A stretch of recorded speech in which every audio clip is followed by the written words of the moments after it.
Kung Fu, sometimes called Wushu, wasn't created all at once. It grew over thousands of years in ancient China.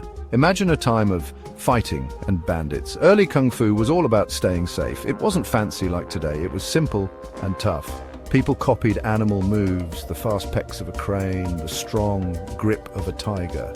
As people taught these moves to their kids and grandkids, Kung Fu changed. It became more than fighting. It mixed with Chinese ideas about how to live a good life. Ideas about balance and peace, like from Taoism, showed up in Kung Fu moves. Buddhist ideas about self-control made Kung Fu students mentally strong. Early Kung Fu wasn't just fighting. It showed what China was all about, being practical, smart, and always trying to improve. As different kings and queens ruled China, Kung Fu changed too. Each ruler had their own ideas about fighting and how people should live, and that affected Kung Fu. During the Han Dynasty, Kung Fu got more organized. The army started training soldiers with it. They also started using iron weapons, so Kung Fu had to change to use those weapons. The Tang Dynasty was a time of art and culture. Kung Fu grew in Buddhist temples. Many different styles of Kung Fu started in these quiet temples, each one a little different because of the monks who lived there. The famous Shaolin temple started during this time. In the Ming Dynasty, things were peaceful and people had money. Kung Fu wasn't just for soldiers and monks anymore. Everyone started learning it to get strong, stay safe, and even for fun. Kung Fu changed a lot over time, just like China did.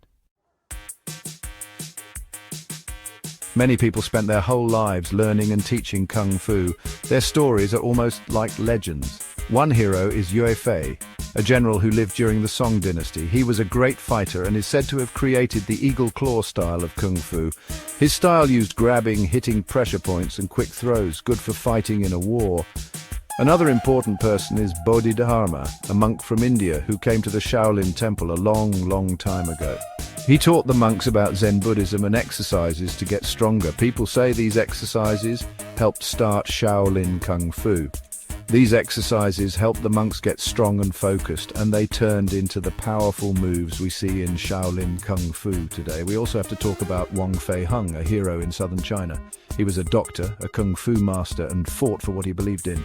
Stories and movies about him made him a symbol of good fighting against bad. These heroes, real and made up, show how Kung Fu can inspire people. Kung Fu looks cool, but it's really about what's on the inside. It's connected to Taoism and Buddhism, and it's about more than fighting. It's about living a good life. Kung Fu talks about qi, which is like energy inside your body. Kung Fu masters believe you need to control your qi to be healthy and strong. Kung Fu moves, with their smooth motions and breathing exercises, help you control your qi. This focus on energy makes Kung Fu different from just fighting. It's good for your body and your mind. Kung Fu also teaches good values like self-control, respect, and never giving up. Kung Fu training is hard, and it makes you disciplined and strong. You learn to respect your teachers and older students.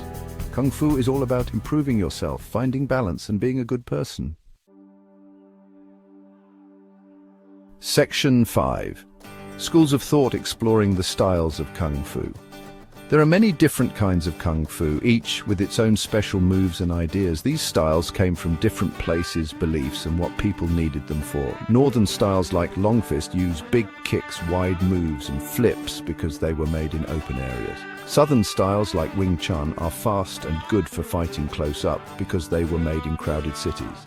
Animal styles copy how animals fight, like tigers, cranes, snakes, and praying mantises. Tiger style is strong and fierce, while crane style is about balance and quickness. Internal styles, like Tai Chi and Baguazhang, aren't about being super strong. They focus on using your qi with slow, careful moves and deep breathing. All these different styles show how creative and flexible Kung Fu is. It started as a way to fight, but became a beautiful art with lots of different moves and ideas. Section 6. Kung Fu on the silver screen, from Bruce Lee to Hollywood blockbusters. Kung Fu became famous around the world because of movies. Movies can show everyone how cool Kung Fu is. Bruce Lee is a very famous Kung Fu movie star. He was an actor, director, and martial artist. He changed how people saw Kung Fu. His movies, like Enter the Dragon and Fist of Fury, showed his amazing moves and made people all over the world want to learn Kung Fu. After Bruce Lee, other stars like Jackie Chan and Jet Li made great kung fu movies. Jackie Chan was funny and did his own stunts. Jet Li was super fast and precise. Even Hollywood started using kung fu in movies like The Matrix, Crouching Tiger, Hidden Dragon, and Kill Bill. These movies showed how beautiful and interesting kung fu is. Movies made kung fu famous all over the world. Section 7. Global impact. Kung Fu's influence on martial arts and beyond.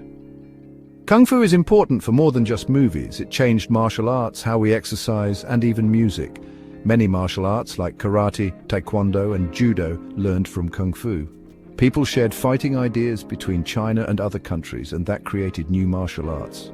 Kung Fu's ideas about self-control and respect are used by teachers and therapists to help kids learn and manage anger. Kung Fu ideas about balance and peace are popular with artists and people who like to think about life's big questions. Ideas like Qi and Yin and Yang are used in medicine and ways to improve yourself. Kung Fu started in China but is now all over the world, which shows how great it is. Section 8. Modern evolution Kung Fu in the 21st century. Kung Fu is still changing today. MMA, or mixed martial arts, has made some Kung Fu teachers add new moves like grappling to their training. Kung Fu has always been good at changing and getting better. Lots of people learn Kung Fu to get healthy. It's good for your heart, makes you strong and flexible, and helps you focus. Tai Chi is good for relaxing and being mindful. The internet helps people learn about Kung Fu. You can watch videos and take online classes. This is good, but it's also important to learn from good teachers and keep the old traditions. You can see Kung Fu in dance, music, and even fashion today. Dancers use Kung Fu moves, musicians play traditional Chinese instruments, and designers make clothes inspired by Kung Fu uniforms. Section 9. Enduring legacy, the timeless appeal of Kung Fu. Kung Fu has been around for a long time, and it's still popular because it can change, it has interesting ideas, and it's fun. It's not just fighting. It helps you learn about yourself, get healthy, and be a better person. Kung Fu teaches good values like self-control, respect, and humility, which are important for everyone. In a busy world with lots of problems, Kung Fu can help us find peace and balance. Kung Fu needs to change with the times, but also remember where it came from. It's important to keep the old traditions while trying new things. Kung Fu's story isn't finished. Every new student who starts learning adds to the story of this amazing art.